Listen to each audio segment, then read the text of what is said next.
Well, good evening, everybody. It's Chris here from the Whistle Stop Cafe in Muir, Alberta. And I am joined tonight by Ross, this little guy, who won't leave me alone. So if I make a funny face, it's probably because his little kitten claws are dug into me. Yeah, Ross says Merry Christmas as well. Actually, tonight we have John Carpay with the JCCF, the Justice Center for Constitutional Freedoms, on again. And he's going to be discussing one of their latest reports, Death by 1,000 Clicks. This report discusses some of the bills that are getting passed or have been passed in federal parliament in Canada right now, and their implications for the internet, for podcasters, for content creators like me, or maybe like you, and even actually for the average internet user. What we find in these bills has the potential to curtail internet use and silence dissenting voices. And John is going to walk us through that and kind of give us an idea. One other thing, and I always forget to ask you folks this, if you like what we're doing here, if you appreciate the content and the time that I take to do this, please follow the page, like the page, and share it. When you share a link to this video with 5 or 10 or 500 of your friends, it helps a lot, because that's maybe, a few more people that are going to see this stuff. And as we accumulate more and more people who are aware of what is going on in politics and in this country and in this province, that helps us to build a group that gets louder and louder until we make some changes. And of course, we're pursuing some really big changes in Alberta, but that's a conversation for another night. So without making you wait any longer, I would like to welcome Mr. John Carpay to the Chris Sans Carey Show. Thanks, John, for coming on, and thanks for taking time just before Christmas to go over this report with us. Well, I'm glad to be with you, Chris, and with all the viewers and listeners.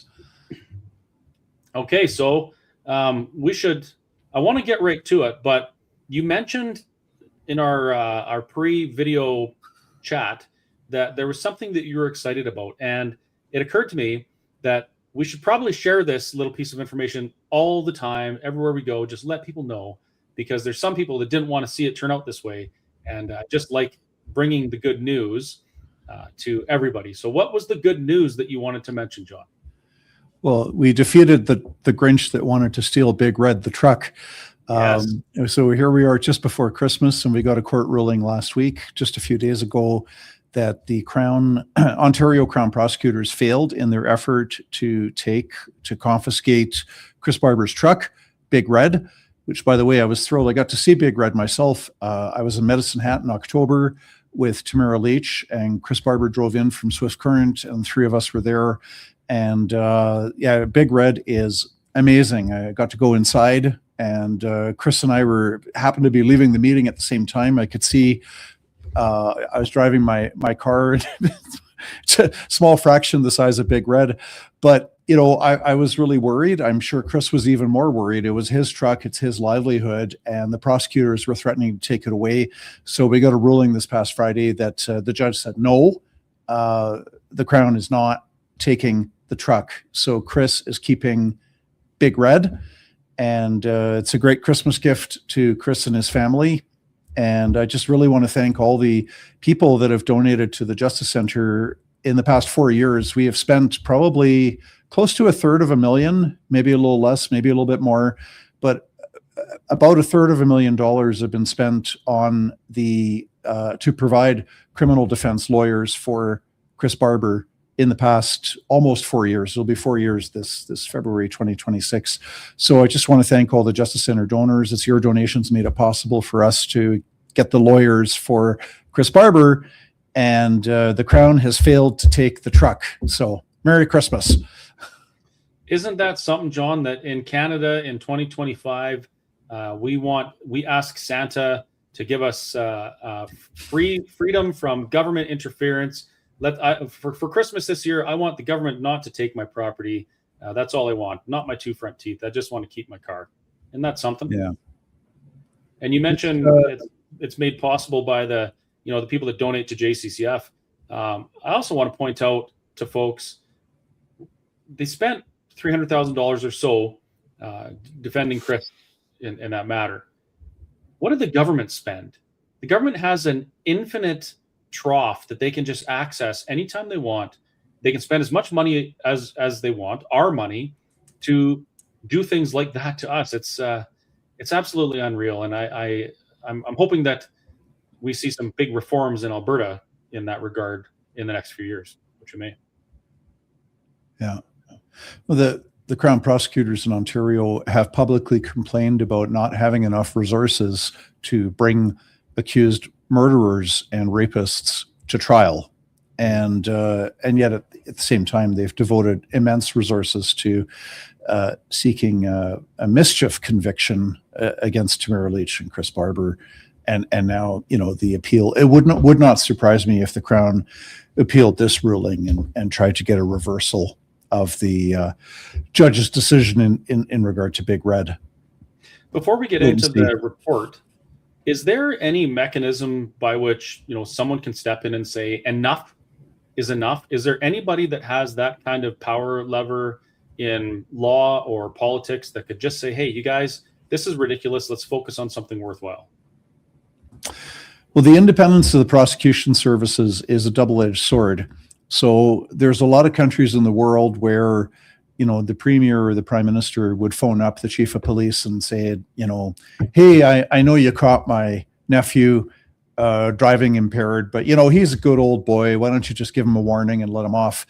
This is normal in most of the world and throughout most of human history. You have this power and corruption where the king or the prime minister or the president is telling the police and telling the prosecutors who to prosecute and who not to prosecute. So Canada can be proud of being amongst a minority of countries in the world where you have this healthy separation, where the Crown is acting independently, is not taking its marching orders from the premier or the prime minister. So that's good. Now, the dark side of that, of course, it's like judicial independence. On the whole, it's a good thing. But, when judges are corrupted by fear and they start writing media narratives into their court rulings, judicial independence is no longer as good of a thing. So with the Crown, it's good that the premier is not giving them their marching orders. However, when they go off the rails, it's also impossible for the premier to rein them in, right? Mm-hmm. So I don't know how Doug Ford feels about, the prosecution of Chris Barber and Tamara Leach. I have no idea, but presumably he's not phoning these people to tell them to do it, nor is he phoning them to tell them to back off. We don't know. My hope, actually, for the sake of the independence of the prosecution services, is that they're not getting instructions from the premier. That's my hope. But yeah, then it's still a bad thing because they're so unhinged. They're so corrupted by ideology that they've got this fanatical hatred for people who, rejected the false narrative that the government was putting out every day. Yeah. So, I don't think it would happen, but if it's a criminal code thing, the province can't even legislate something even retroactively that frees it up either, can they? It's out of their hands at that point, right? Well, you can have public policies whereby, so what a provincial government can do, so the criminal code is passed by Parliament. Criminal code is federal. Right. But the provinces administer justice, and the provinces decide, how much or how little to spend, and how many people to hire, and how much money to give to legal aid, how many Crown prosecutors to hire. They make a lot of decisions on implementing the administration of justice. So what provinces can do is they can say there's higher priorities, there's lower priorities. There's an announcement within the past 2 weeks that Alberta is not going to focus on enforcing the confiscation of firearms or the forced sale of firearms. So as long as the province is not telling the Crown individually, yes, prosecute Susan, but don't prosecute Sally, and go after Harry, but don't go after Tim. As long as they're not interfering in that micro level, the provinces have some say over the broad brushstrokes as to what the priorities will be. I see. Yeah, and in my humble, non-scholarly opinion, it seems to me like the lines between the judiciary and the executive have been a little bit blurred over the last little while. And I speak of this in relation to what went on in Coots. I mean, we had Crown prosecutors allegedly, telling the cops what they needed to find and things like this that we saw in court that seemed to be, not normal or not even, what's the word? Not appropriate. And yet it happened. So this is actually a pretty good segue into what we want to talk about. What you want to talk about tonight with the new bills that Parliament is passing. With some of these bills, it might be a lot more difficult for someone like me to speak critically about some of these things. If the government doesn't like what I'm saying or they consider it harmful or hateful, they could tell my ISP to shut me off because I'm a dissenter or a secessionist or something, right? Well, so yeah, it's our papers call it death by 1,000 clicks. Of course, a takeoff on death by 1,000 cuts. And the idea is, so we talk about a half dozen bills in there, 2 that have already passed, 1 that died but will likely be brought back, and then 3 that are before Parliament right now. So very briefly, those 6 bills are there. Firstly, there's Bill C11, the Online Streaming Act, which expanded the authority of the Canadian Radio, Television, and Telecommunications Commission, the CRTC. Previously had jurisdiction over radio and television as broadcasting. But Bill C11, the Online Streaming Act, has redefined broadcasting as including the internet. And not only does the CRTC now have legal authority over Netflix and Paramount, Disney, whatever these streaming services, they also have legal authority over every podcast, videocast in Canada. So far, in the past 2 years, they have not yet started really flexing their muscles and exercising their authority, but we already have their influence over algorithms. So some people's issues are coming first with discoverability, and others are tucked away in the background. Anyway, that's the first bill that should be repealed is C11, the Online Streaming Act. The CRTC should not have any authority. I'm convinced it probably shouldn't exist at all, the CRTC, but I digress. They shouldn't be controlling the internet. Second bill was C18, the Online News Act. And this was an attempt by the federal government to force Meta and Google to pay big bucks to the failing and slowly dying, a well-deserved death, the government-subsidized Canadian media. And C18, the Online News Act, was supposed to force Meta to pay up. And Meta instead said, okay, we're not going to have Facebook or Instagram forwarding Canadian news sites anymore. So the viewership considerably. Yeah, they've some of them were getting 30%, 50% of their traffic was coming from people that were clicking on a link that had been sent to them by Facebook. And so anyway, that was the Online News Act, probably less destructive than the Online Streaming Act, but still. Then we had the Online Harms Act, ostensibly to protect children. And this was Bill C63. It was horrible. It died in the April 2025 election, but just earlier this week, the Hill Times said the government's definitely bringing back similar legislation. So this Online Harms Act would empower the federal cabinet to pass censorship regulations censoring content on the internet. This would be done without parliamentary scrutiny or debate, and it would be enforced by a digital safety commission, which would have an army of bureaucrats that would threaten internet service providers and platforms with steep fines, multi-million-dollar fines, if they don't implement the federal cabinet's regulation of the internet. It's absolutely horrific. Wow. And then the last three are currently before Parliament, and that's Bill C2, the Strong Borders Act, which should be called the Strong Surveillance Act. It has provisions in there for Canada Post can search letter mail without a warrant. Cash becomes criminal, even if used to donate to charity or to pay off bills. In amounts 10,000 or more, cash becomes illegal, which is a step towards central bank digital currency. You've got the Authorized Access to Information Act, which is a piece of legislation under Bill C2 that would empower government officials to have warrantless searches of computers and smartphones. The Cybersecurity Act, Bill C8, would give the federal government power to kick Canadians off the internet.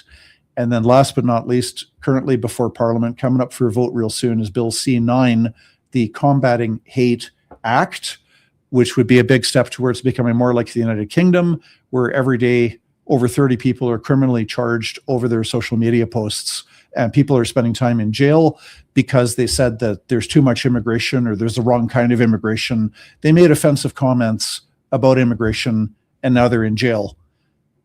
So Bill C9 doesn't take us all the way there, but it takes us a step in that direction.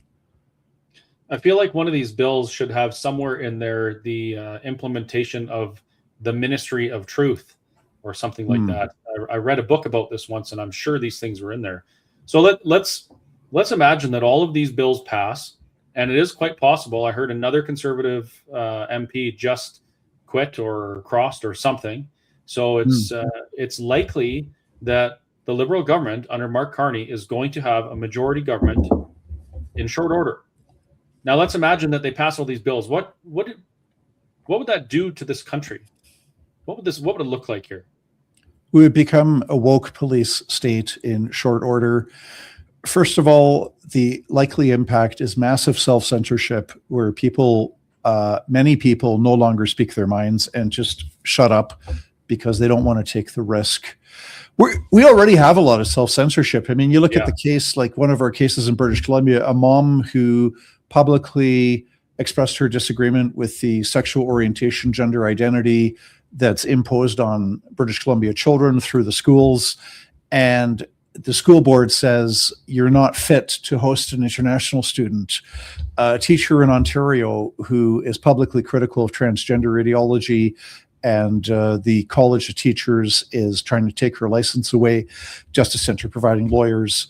Ontario teachers, Matt and Nicole Alexander, who were fired from their jobs as teachers, not for mistreating anybody, not for any act of unkindness, but simply for disagreeing with the wording of a policy where they were required to affirm and celebrate this LGBTQ narrative. And they were quite willing to, if the policy had been, you shall treat everybody with kindness and respect all the time, they would have happily signed on. But the way that this was worded, they didn't want to celebrate and affirm this LGBTQ narrative, so they're fired from their jobs. I could go on and on and on. So we're already in a place in Canada right now, without these bills, okay, we're already in a place where a lot of people are self-censoring because they're afraid. And, we've got good news in Alberta, at least with the Bill 13, the Regulated Professions Neutrality Act, to rein in the Law Society and the College of Physicians and Surgeons and other regulatory bodies. But in the other 9 provinces, there's nothing like it. And so if these bills come to pass, there's going to be an awful lot less free speech. You're going to see far more Canadians getting prosecuted over what they say on social media. You're going to see individual Canadians get kicked off the internet. You're going to see it won't even be the people so much as the platforms themselves will be terrified of multi-million-dollar fines. Yeah. They're going to kick posts off. They're going to start deleting and removing all kinds of things because they're scared of a multi-million-dollar fine. And they're going to be working very hard to comply with federal regulations passed by the federal parliament without parliamentary input. These federal regulations to control content on the internet, we'll have not much free speech left in Canada if these all go through. especially the Online Harms Act. That's the worst of Yep.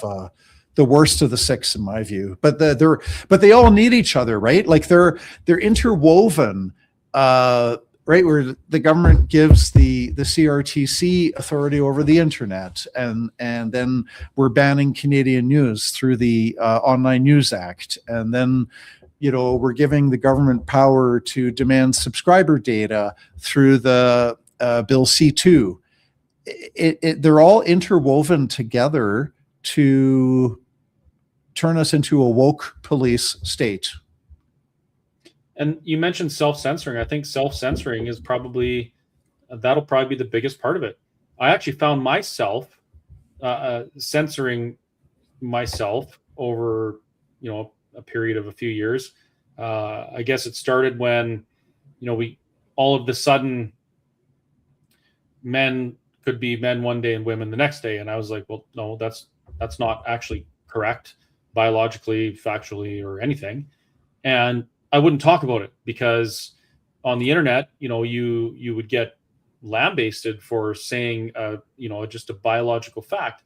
Or during COVID, I did some videos where I interviewed people in other countries that were successfully treating with early treatment options, and they were having good results. And I spoke about it, and YouTube gave me strikes and was going to take my channel down. So I'm like, okay, well, I guess I have to watch what I say now. So even without those bills, there's a lot of people who are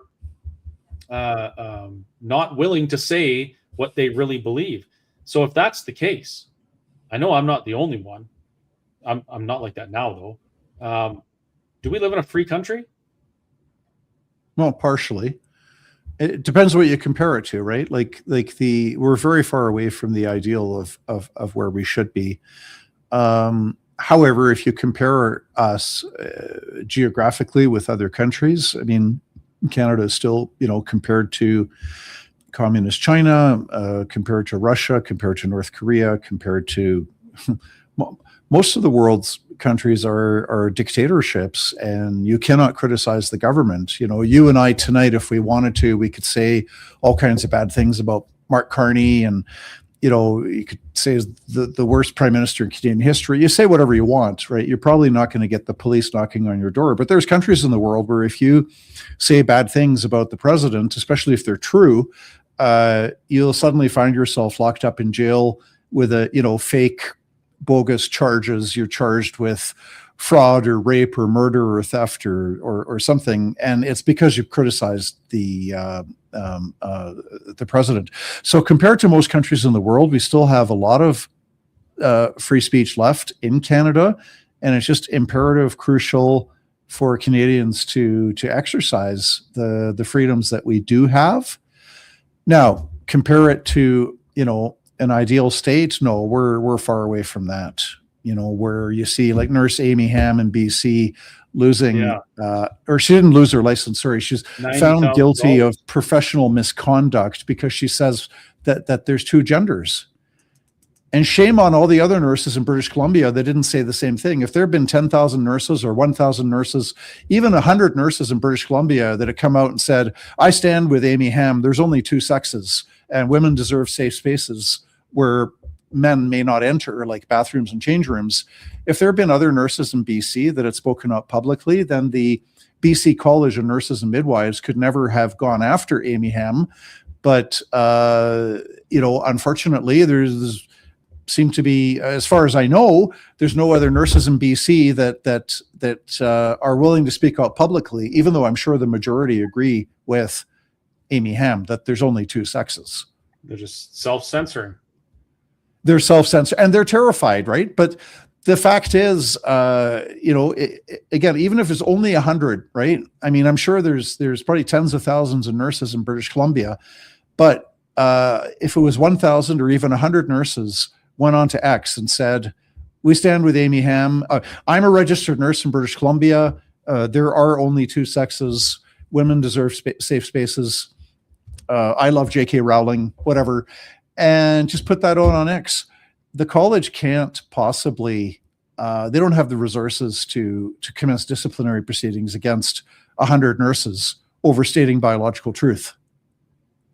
And maybe they wouldn't, because that college is supported by, well, not just by, also by government, but by the people that make up the college, right? So enough of them are not on board with that. They couldn't do it. Yeah, well, that too, right? So this goes back to what Edmund Burke said. You know, the only thing necessary for evil to triumph is for good people to do nothing. And a lot of good Canadians have just been passively watching. They're not engaged in the democratic process. And there's an old French proverb, if you don't do politics, then politics will be done unto you, which echoes from Plato's Republic 2,500 years ago. Those who refuse to be involved in politics will suffer the consequence of being governed by their inferiors. So, you know, it's up to us. With all these bills on the table, or the ones that have passed, do you think we have a chance at stopping them, or is this kind of like, you know, are we one conservative MP crossing the floor away from a police state? Well, the government's back down on Bill C2. There was such a public outcry. It was coming from all quarters. The law professor Michael Geist from the University of Ottawa did a lot of writing on Bill C2 and how terrible it was. But so many groups and organizations, the Canadian Civil Liberties Association, a long list of groups were very much against Bill C2. All these groups, you know, and the Justice Center, of course, as well. But, you know, we weren't the only ones. So people phoned their MPs. The MPs got enough pushback that the government's actually put C2 on the back burner. Now with C9, there's also a groundswell. I saw a list earlier today. I forget which website it was, maybe Canadian National Muslim Council. I can't remember. There's a list of 30 people, various Jewish groups, Muslim groups, the United Church of Canada, refugee and immigration groups. There's this long list of like 30 groups that are against Bill C9, the Combating Hate Act. So if the MPs of all parties get enough emails, then they're not going to just, you know, move ahead on Bill C9 the way that they are now. So Canadians should contact their MP and say, look, if you vote in favor of Bill C9, I'm going to vote against you in the next election. And, you know, whether your MP is Liberal, Conservative, NDP, Bloc Green, you send a message to your MP, urge them to vote against Bill C9, and we might see the same thing that we saw on Bill C2, where the government backed down a little bit. The only problem is I think that the Liberal voting bloc in this country largely supports this type of thing. It seems to me like they're just really willing to trade freedom for safety, or trade convenience for protection. I think that was true, you know, during the lockdowns and vaccine mandates. There were an awful lot of people put, you know, zero premium on their fundamental constitutional freedoms, basic freedom of association, to have Christmas dinner with your mom and dad or Christmas dinner with your kids, freedom of religion, conscience, expression, association, travel, mobility, bodily autonomy. People just, you know, didn't care about their rights and freedoms. I think with this being not a COVID issue, I think there are a good number of Liberal voters and NDP voters who really disagree with the Strong Borders Act. They disagree with the surveillance state. They support privacy. They support the right of citizens to like that our privacy means that we're not subject to state surveillance and the government's not watching us. There are a lot of people who may well have supported the lockdowns and the vaccine passports and the masks and the travel restrictions and everything. They may have supported that stuff. They don't necessarily support the surveillance state. And so there are, so I take your point as, you know, yeah, there is kind of this liberal bloc that doesn't care that much about freedom, but it really varies from issue to issue. Good point.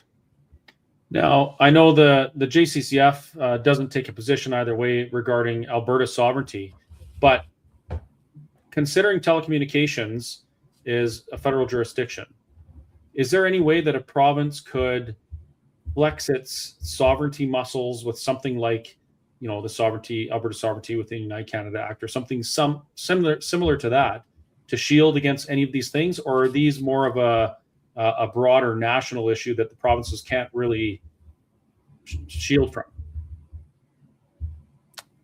Probably the latter, but you've raised a really good point, and I think creative minds could think about what might be good provincial responses. I don't know what they are off the top of my head, but the starting point is, radio and television are federal. Certainly, we've got a Supreme Court that is oriented towards, we had this crazy ruling that the carbon tax is valid federal policy. So courts are not that useful. But no, I don't have specific suggestions for the province, but I'm sure that some good things could be thought up. I'm glad you brought up the carbon tax ruling. I was actually talking to Danielle Smith about this shortly after, or maybe it was before, I can't remember. It was in her early return back to Alberta politics. And I was kind of criticizing this whole thing with the courts. They're ruling against us. And, she told me something I didn't know. She said that when they delivered their decision on the carbon tax, they said, because neither party disputes the facts of climate change, they ruled in the favor of the federal government because apocalyptic CO2, right? And that really struck me, because we had a conservative premier at the time that sent that reference case to the Supreme Court, and they didn't even bother to talk about the facts that led to the decision itself. Was that Jason Kenney who sent it up as a reference? Yes. Now, Now it's not surprising to me, because he did a lot of things like that looked like we were getting what we want, but we kind of weren't. We just weren't paying enough attention to realize it. But we're paying attention now. I mean, Jason Kenney, of all people, should know that laws should be based on truth, on facts, on reality. We've got this very much unproven thesis that mankind controls the climate. I'd love to ask the people who believe that, how do you explain the medieval optimal when 1,000 years ago the earth was so much warmer that we had agriculture in Greenland, we had vineyards in England, and people were not driving cars, we didn't have factories, we didn't have massive CO2 emissions, and yet the world's temperatures rose a great deal, and then they declined. We had a mini ice age in the 1600s, and we're still climbing out of that.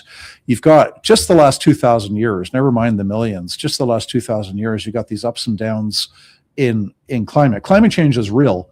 It's intellectually dishonest where they try to say that there's people who are climate change deniers. I've never met somebody who denies that climate change is real. That's not the question. The question is not whether climate change is real or not. It is real. The question is, does mankind control the climate? And there's not that. The jury's still out on that. So somebody who finds this as a fact that we've got this scary rising temperatures, I mean, good grief. The scary stuff that they're warning us about is, that it's going to be a catastrophe if the world's climate is a 1.5 degrees Celsius higher than today, which in Canada would be lovely. Thank you very much. Mm-hmm. But the world was 4 degrees warmer 1,000 years ago, 4 degrees. And somehow we're supposed to be terrified of the catastrophe of world temperatures rising 1.5 degrees when the entire earth, and we were prospering. We had more agriculture, we had more crops, we had less famine, we had less starvation. We were doing really well. The human race was doing well with the warmer temperatures. So, it's pretty pathetic but here we go again. It's like the COVID thing, right? The judges, they write a media narrative into their court ruling. Here we see the Supreme Court of Canada. Chief Justice Wagner has probably heard hundreds and hundreds and hundreds of times that we have unprecedented, terrible weather, and we've got extreme weather, and the world's getting warmer, and it's horrible, and it's scary, and we're at fault, and we can save ourselves from burning into a crisp by running the economy on windmills and solar panels. And he believes all this stuff because he's heard it on the news, and then he writes it into a court ruling as being a fact. It's outrageous. Well, there's the danger. So in this case, that judge took judicial notice of the apocalyptic climate change occurring around him, didn't talk about the facts, the underlying facts regarding that. And just so everyone's clear, my position on this is, yes, of course, human beings impact the climate. Of course we do. But the way that we use energy has improved the planet and improved our lives, prosperity, happiness, comfort, far more than anything detrimental we've caused. So that's my position on that.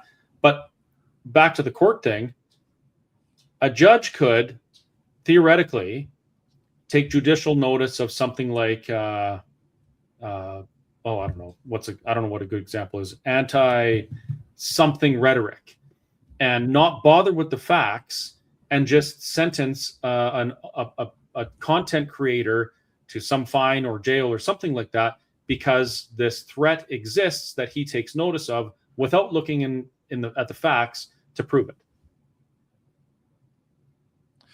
Well, these, the difference on the, getting back to the free speech front again, the difference between a free society and a repressive regime is that in a free society, you and I and everybody else as adults, we make up our own minds about what is true or false, right or wrong, hateful or not hateful.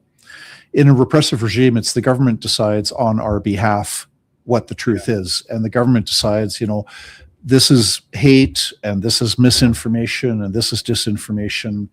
And the government makes these decisions and punishes people for saying things contrary to the government narrative. So, some real life examples today in communist China, if you criticize the regime, you're going to be in big trouble. In theocratic Iran, theocratic Saudi Arabia, if you publicly criticize Islam, you'll find yourself in jail or worse. If you are a Muslim who converts to Christianity or to another religion, you better be real quiet about that, because if you speak out about that publicly, you can be jailed and even killed because the government has declared that Islam is the truth. So Islam's not up to debate.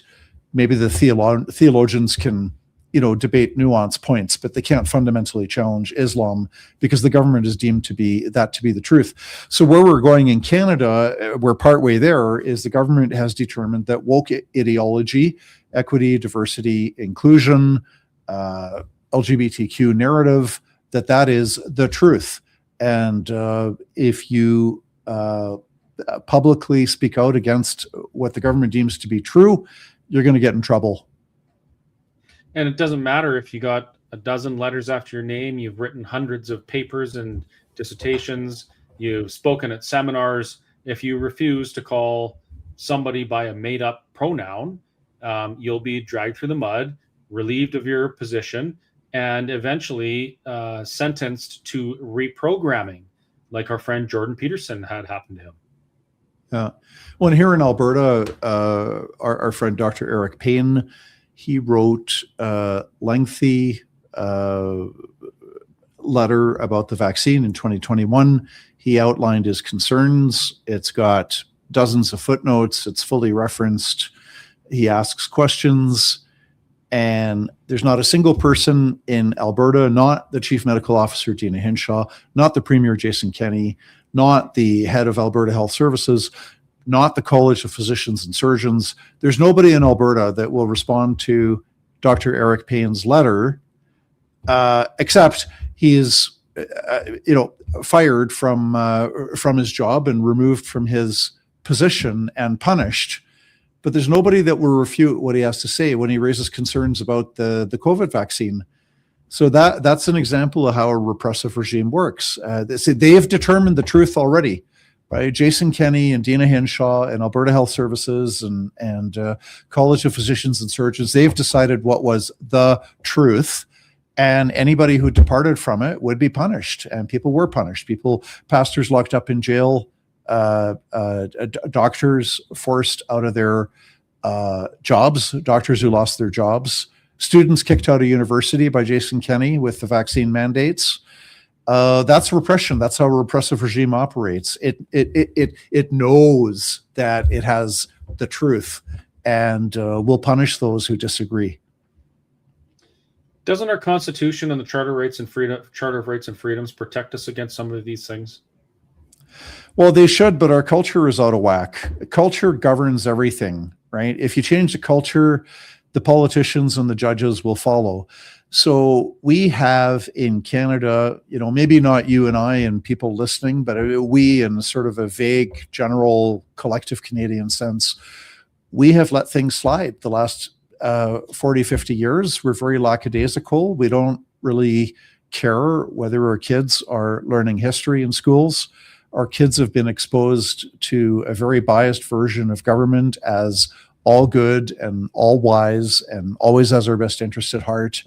They don't learn the fact that in the 20th century, there were more citizens murdered by their own government than the number of soldiers killed in the battlefields. When you add up the death toll of Mao Zedong in China, Pol Pot in Cambodia, Hitler in National Socialist Germany, Stalin, sorry?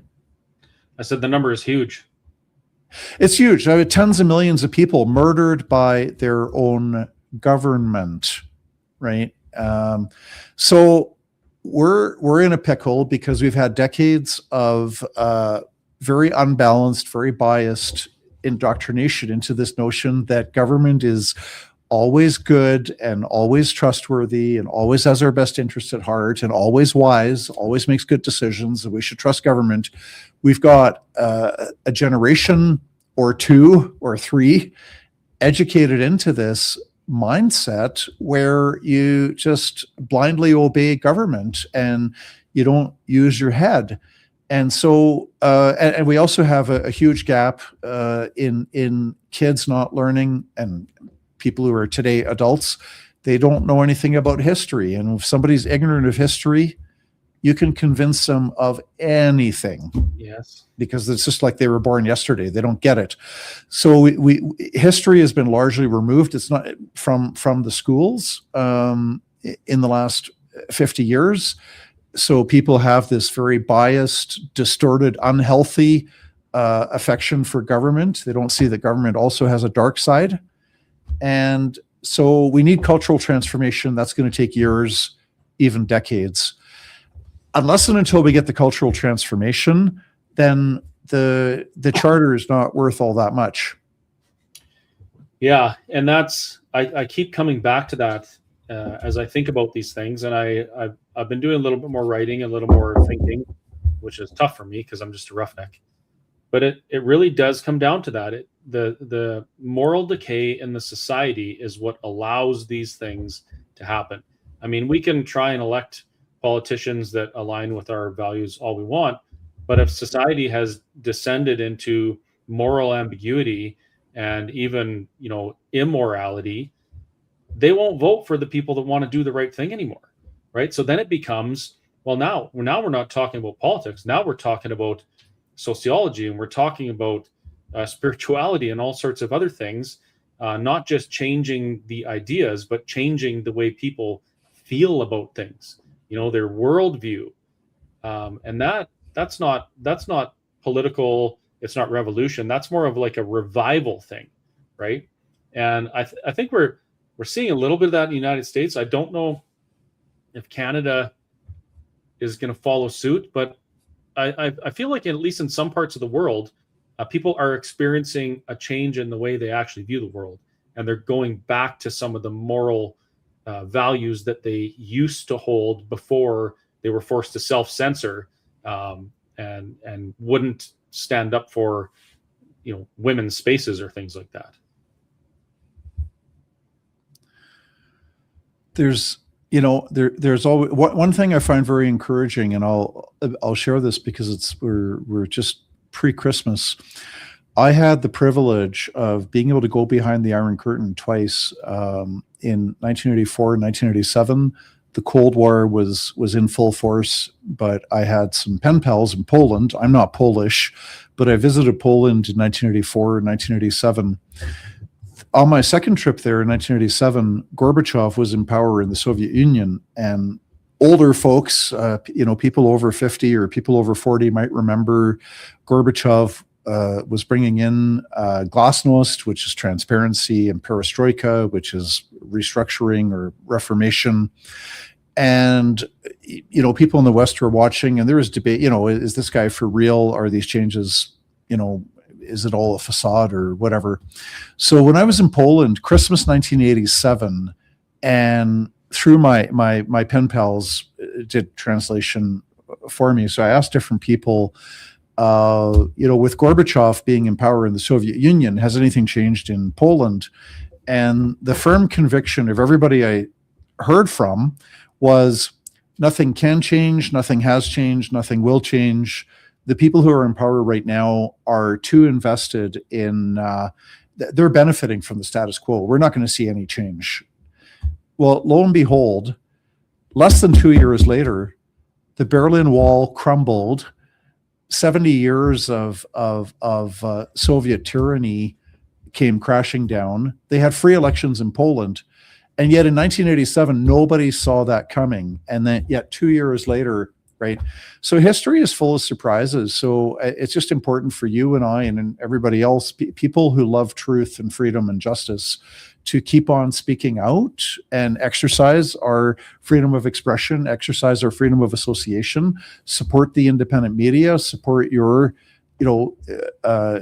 podcast, video cast, support groups like The Rebel, Juno News, True North, Epoch Times, Western Standard. Support the independent media, give them $10 a month or whatever. And, if we're going to keep on going, there's going to be enough people waking up to turn things around, I think. But we just need to persevere and not get discouraged. Yes, don't get discouraged. And John, I know you got to get going pretty quick here, so I'm going to wrap up with this. I mentioned earlier that I was self-censoring. And what I'm about to share with you folks is something that I've self-censored for quite a long time because it was considered rude to talk about this.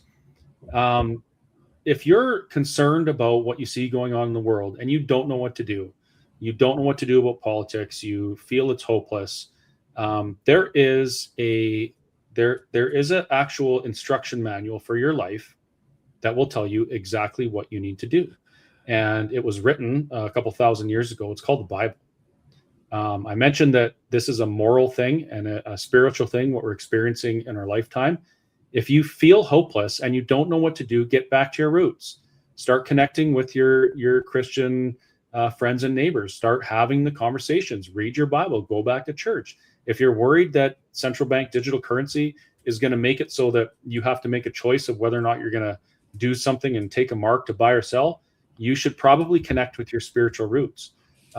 And, at the end of the day, there is nothing more important that you can do in your life besides start connecting with your own spirituality and know what's coming. Read that history. And in that, you'll find hope and you'll find peace. And then all of these things that we talk about that are going on in the world that you feel like you're not in control of, you're going to realize, no, you're not in control of it, but God is, and he has a plan. And, we just do the best we can. So I wouldn't have dared talk about that on the internet 4 or 5 years ago for fear of, what people may think. But I think that my attitude about that has largely contributed on the whole to the problems we're facing. So I would just encourage you folks, when you know something is right, talk about it. Don't hold it in for fear of reproach or what the government's going to say. And I believe that if we start doing this as a society, that will be the herd immunity that we inoculate ourselves with against the government. And that's really what we need. We need an inoculation against tyrannical government. And that comes with speaking the truth.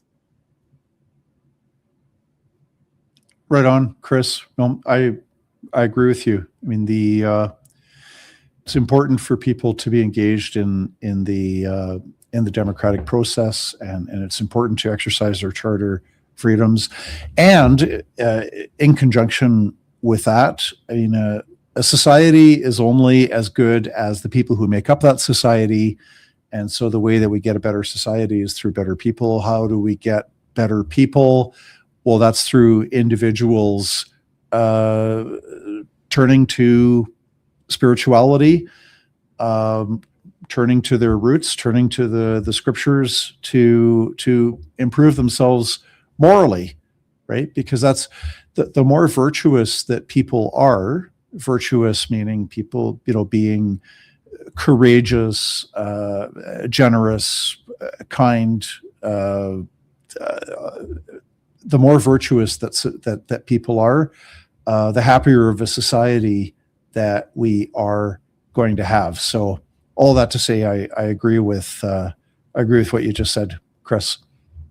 Well, thank you very much, John, and thank you for your time. I know you've got some Christmassy things with family to get to, so I'll let you go. But it's always great chatting with you. And folks, I did put up it's gone in the comments now, but I did actually post a link to John's latest report, Death by 1,000 Clicks. Check it out. It's not really that long. It takes about an hour or so to get through it, and it's well worth the read. And that's going to give you information that you need when you're talking to other people about this, or when you're talking about people that hold levers of power, like your MP, so you know what you're talking about. So take the time to check it out. And John, if people want to support your work and the JCCF, how do they do that? So Justice Center for Constitutional Freedoms, JCCF, Justice Center Constitutional Freedoms, jccf.ca. And if you want to support our work, include us with your charitable giving in December. You can donate securely online. We've got a mailing address on the website if you prefer to mail in a check. If the check is dated for December, it doesn't matter if we receive it in early January. And in February, we will be sending out official tax receipts to all the people that donated in 2025. So please include us in your year-end giving. And Scott, I wish you a Merry Christmas, and all the viewers and listeners, Merry Christmas.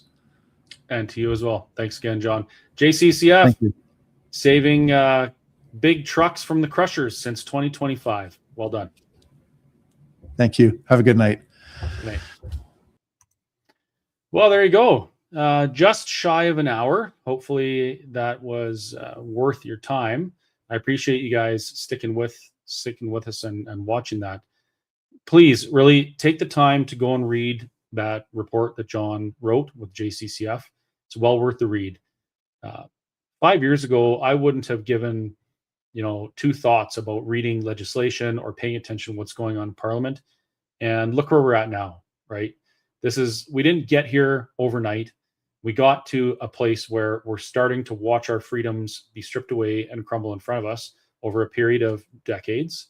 And, we're probably not going to turn the ship around in a short time, but we can certainly start. And it's going to take a lot of work. And part of the work is learning. Educate yourself on what these things are. Educate yourself on what these bills mean, and have the conversations.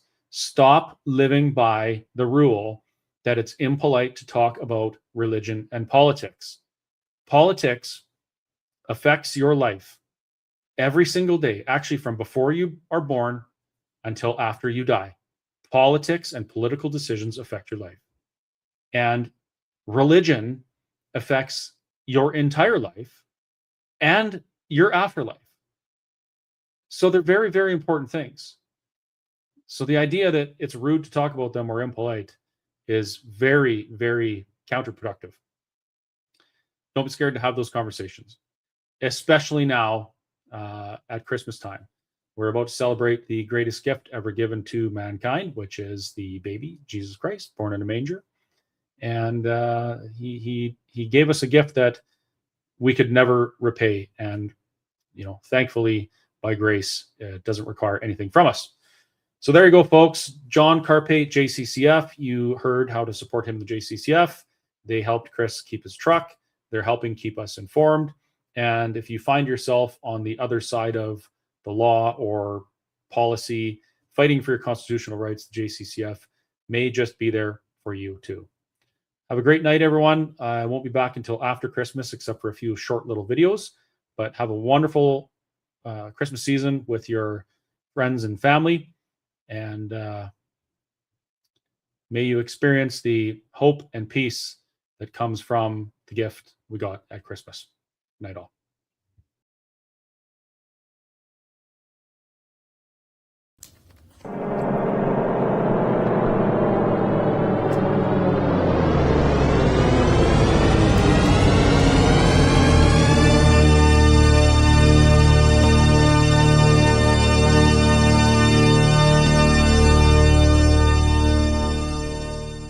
Meow. Where's the turkey? It's at the Whistle Stop Cafe. Christmas dinner starting at 5 p.m. Christmas Day, and a drive-in movie. See you there.